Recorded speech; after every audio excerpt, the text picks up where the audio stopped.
सर्वप्रथम श्री श्री अनुकूल चंद्र ठाकुर जी के चरणों में मेरा कोटि कोटि प्रणाम। वर्तमान आचार्य दो बबैदा के लेटेस्ट स्पीच या स्पीच ध्यान से सुने। बबैदा बताते हैं कि पूर्ण रूप से इंसान या मनुष्य किस प्रकार बनाया जाता है। अनुरोध है सभी गुरु भाइयों से यह स्पीच एक बार जरूर सुने। कृपया स्किप ना करें और जो भी गुरु भाई चैनल में विजिट कर रहे हैं कृपया चैनल को सब्सक्राइब करें और वीडियो को लाइक और कमेंट करना ना किसके भूलें। साथ कैसे कथा बोलना चाहिए, कैसे व्यवहार करना चाहिए, समुदाय ये अभिव्यक्तिगत प्रकाश को आप लोग जानिए और इस अभिव्यक्तिगत प्रकाश को जान के आप लोग इसको जिंदगी में उतार के चलाने की कोशिश कीजिए। ये सबसे बड़ी बात है। कन्या को इसलिए ये ज्ञान दिया जाता है ताकि उसका भविष्य में खुद के हाथ में एक परिवार का दायित्व रहेगा, इसलिए ये सीखना जरूरी है। और बेटाओं को बोलिए तुम्हारा परिचय तुम्हारा वंश से नहीं, पिता से नहीं, चेहरा से नहीं, तुम्हारा परिचय होता है तुम्हारे कर्म से। कर्म प्रधानता सिखाइए। फिर अपने रिश्तेदार को बोलिए, सजादी के आदमी को बोलिए, हितैषी जन को बोलिए, एकदम संजोग आ जाएगा, चिंता नहीं करना पड़ेगा। और एक बात है, जो लोग अस्वस्थ हैं, बीमार हैं, उनके लिए कुछ बात मेरे पास है। वह है आश्रम में जहां रहता हूं वहां एक ऐसा लड़का है जो आश्रम का सहयोग करने आता है। उसका बेटा, खेलता कूदता बेटा अचानक बीमार पड़ गया। बीमारी ऐसा हो गया कि उसको बिस्तर पर लेटे रहना पड़ता है। बहुत इलाज करवाया, बहुत किया, लेकिन कोई सुधार नहीं हुआ। लाचारी से वो आके हमको बोलता है दादा क्या करें। तो मैंने बोला मेरे साथी को इंटरनेट दबा। इंटरनेट में दबाते गया और ये जो बोलेगा उसको लिखते जा। लिखते गया, लिखते लिखते जो रोग निर्णय किया इंटरनेट ने वो अद्भुत था। वो रोग का चिकित्सा एलोपैथी दवा में नहीं था, कोई हल नहीं था एलोपैथी दवा में उस रोग का। मैंने भुवनेश्वर में आयुर्वेदिक शिक्षक हैं, उनको खबर भेजा।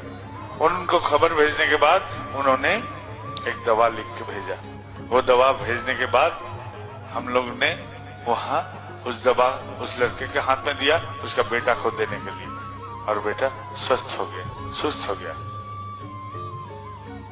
तो यही मेरा बात है, यही मेरा कथा है, यही मेरा उपाय है। तो ये चीज हमको पहले जानकारी लेना चाहिए, मेरा हुआ क्या है।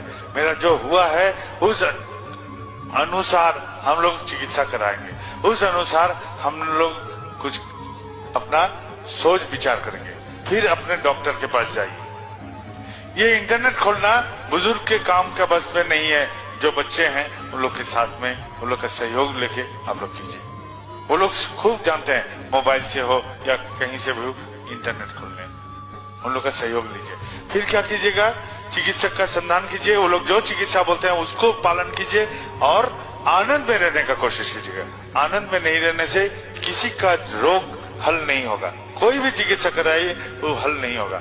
आनंद में रहना जरूरी है। जो भी हुआ है मैं आनंद में हूँ, ये आनंद होना जरूरी है। क्यों? क्योंकि जिंदगी है तेज बहाव नदी जैसा।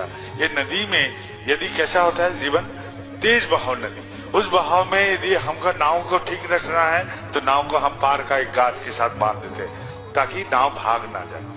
और ये जो बांधते हैं उससे नाव हिलता डुलता है तेज बहाव में, लेकिन भागता नहीं है।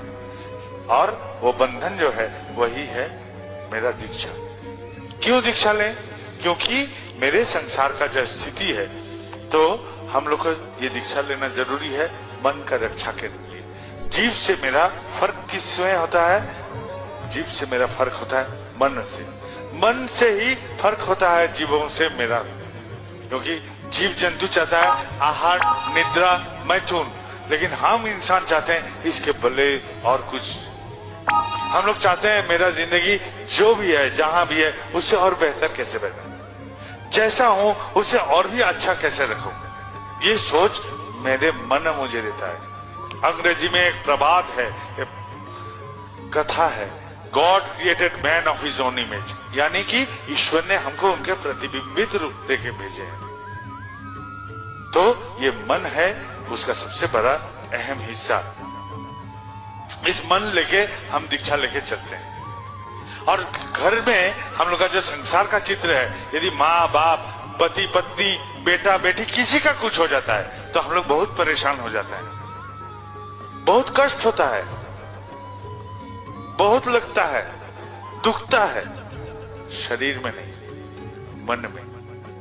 पति का देहांत हो गया तो पत्नी का मन की अवस्था कैसा होगा, जो अगले निवाला वो खा सकेगा।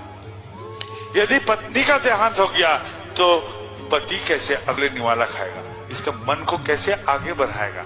इस मन का रक्षा करने के लिए एक गुरु चाहिए। ये गुरुकरण इसलिए हम लोग करते हैं, खुद का रक्षा करने के लिए, बचाव करने के लिए।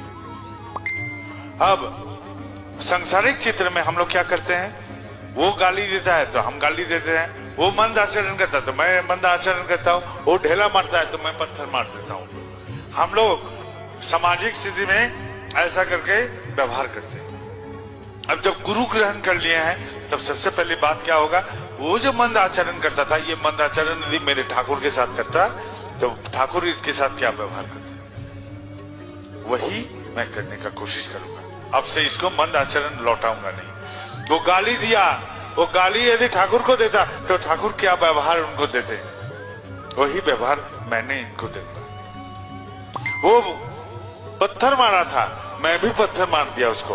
अभी पत्थर के बदले पत्थर या ढेरा नहीं मारूंगा, बल्कि ये पत्थर यदि ठाकुर जी को मारता तो ठाकुर जी जो व्यवहार इनको लौटाते वही व्यवहार मैं करूंगा। बुद्धि से ये व्यवहार मैंने करना शुरू कर दिया। ये व्यवहार जब करते रहेंगे तो क्या होगा, इस व्यवहार का करने से मेरे भीतर ठाकुरत्व जगेगा। ठाकुरत्व जगना मतलब मैं ठाकुर को क्या समझता हूं और उस समझ के साथ मैं वैसा ही करने का कोशिश करता हूं, यही है ठाकुरत्व जगना। और ठाकुरत्व नहीं जगने से कोई मेरा केंद्र नहीं, कोई मेरा ठाकुर नहीं। ये जगना जरूरी है, ये रहना जरूरी है, यही है ठाकुरत्व जगना। ठाकुरत्व किस लिए जगाते हैं हम लोग, क्योंकि अज्ञानी वही है जो मंदिर में भगवान को खोजेगा, अज्ञानी वही है जो मूर्ति में भगवान खोजेगा, जो मनुष्य में भगवान खोजेगा, और ज्ञानी वही है जो खुद के भीतर उनको जागृत करेगा। मंथन करने से जैसे ननी का उत्थान होता है, ननी जब पाते हैं हम लोग, मक्खन मिलता है मंथन करने से, तो वैसा ही हम मंथन करेंगे खुद को।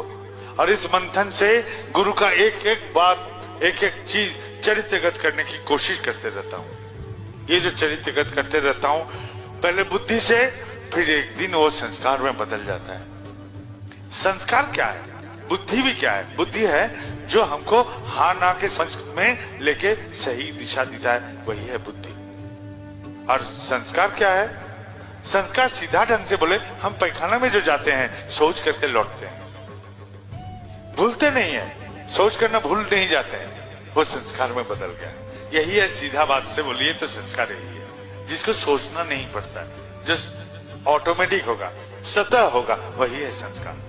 सीधे ढंग से बोले तो यही संस्कार है। तो संस्कारगत हो जाते हैं जब ठाकुर, चरित्रगत हो जाते हैं जब ठाकुर, तो आदमी बोलेगा ये ठाकुर का आदमी है, ये ठाकुर जी का प्रकाश होता है। इससे इसका चलन कथन सब ठाकुर जी का प्रकाश करता है।